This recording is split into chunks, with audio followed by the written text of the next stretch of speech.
কে এমনভাবে ধ্বংস করা হয়েছিল যে নির্বিচারে তারা হত্যাকাণ্ডের সাথে সম্পৃক্ত ছিল এবং 5ই আগস্টের পরে বাংলাদেশের সকল থানা থেকে পুলিশ পালিয়ে গিয়েছিল। বিশ্বযুদ্ধের সময়ও সকল থানা থেকে পুলিশ পালিয়ে যায়নি, 71 সালেও যায়নি, গিয়েছিল এই বিশেষ প্রেক্ষাপটে, কারণ এই স্বৈর শাসকেরা পুলিশ বাহিনীকে এভাবে নষ্ট করে ফেলেছিল।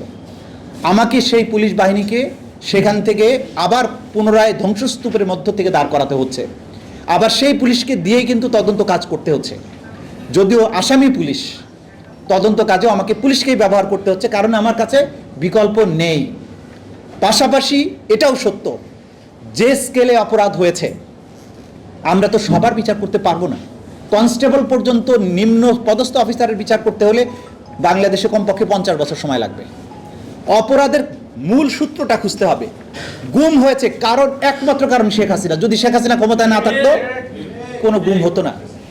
তার অমর হওয়ার স্পৃহা, ক্ষমতায় থাকার স্পৃহা, লুটপাট করার স্পৃহা তাকে দানবে পরিণত করেছিল। সেগুলোর অপরাধের নির্দেশ দিয়েছে, তার নিচের দিকে যারা কমান্ডার ছিল তারা সেটা বাস্তবায়ন করেছে। সুতরাং সুপিরিয়র কমান্ডারদের বিচার করলে আর গ্রাউন্ড লেভেলের ফোর্সদের বিচার করার দরকার নেই, কারণ অপরাধের দৈত্যের প্রাণ ভোমরাকে যদি মারা হয়, দৈত্য এমনিই মারা যাবে। সেই কাজটা আমরা করছি, আপনাদের সমর্থন চাই। জাতি হিসাবে আমাদেরকে মাথা উঁচু করে দাঁড়াতে হবে। আমাদের যে বাহিনীগুলোর সুনাম ক্ষুণ্ণ করা হয়েছে অপরাধের মাধ্যমে, সেই বাহিনীগুলো আমাদের প্রাণ।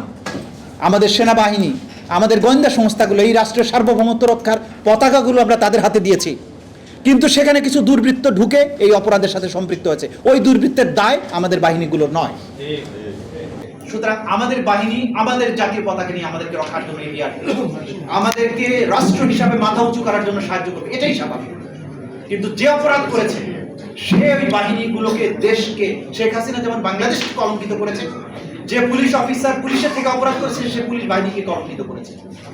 সুতরাং এই কলঙ্কিত মানুষদের বিচার হতে হবে জাতিসত্তার প্রয়োজনে, সভ্যতার প্রয়োজনে, ন্যায় বিচারের প্রয়োজনে, এবং এই রাষ্ট্রকে সামনের দিকে যদি আমরা এগিয়ে নিতে চাই তার প্রয়োজনে এটা প্রয়োজন হবে।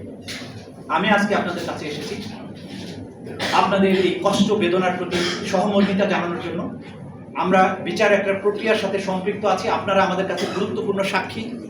আপনারা আমাদের কাছে, আমাদের তদন্ত সংস্থার কাছে এসে বক্তব্য দেবেন। আমরা চেষ্টা করব সকল জাতীয় এবং আন্তর্জাতিক স্ট্যান্ডার্ডকে মেইনটেইন করে এই বিচারগুলো সম্পন্ন করতে, যাতে করে দুনিয়ার কোথাও কোনো প্রশ্ন তুলতে না পারে যে আমাদের প্রতি অবিচার করা হয়েছে। তারা অপরাধ করলেও তারা যেন প্রশ্ন করতে না পারে যে তাদের প্রতি যে বিচারের প্রক্রিয়াটা করা হয়েছে সেটা স্বচ্ছ ছিল না, নিরপেক্ষ ছিল। আমরা যদি নিরপেক্ষ বিচারও করি, যে অপরাধ সংঘটিত হয়েছে তার দায়ে তাদেরকে শাস্তি দেওয়া সম্ভব ইনশাআল্লাহ। আপনারা সবাই আমাদের সাথে থাকুন ইনশাআল্লাহ। আগামীর বাংলাদেশ হবে ভয় ভীতি মুক্ত একটি বাংলাদেশ। আগামীর বাংলাদেশ হবে যেদিন আপনারা কেউ রাস্তায় হাঁটতে আর আতঙ্কিত হবেন না যে পিছনে আমাকে কেউ ফলো করছে কিনা। আগামীর বাংলাদেশ হবে সেই বাংলাদেশ যে কখনো আর গুম হয়ে যাওয়ার ভয় করবে না। আগামীর বাংলাদেশ ভয় ভীতিহীন মুক্তভাবে চলার বাংলাদেশ। সেই বাংলাদেশের জন্যই আমাদের শহীদরা, জুলাই শহীদরা জীবন দিয়েছে।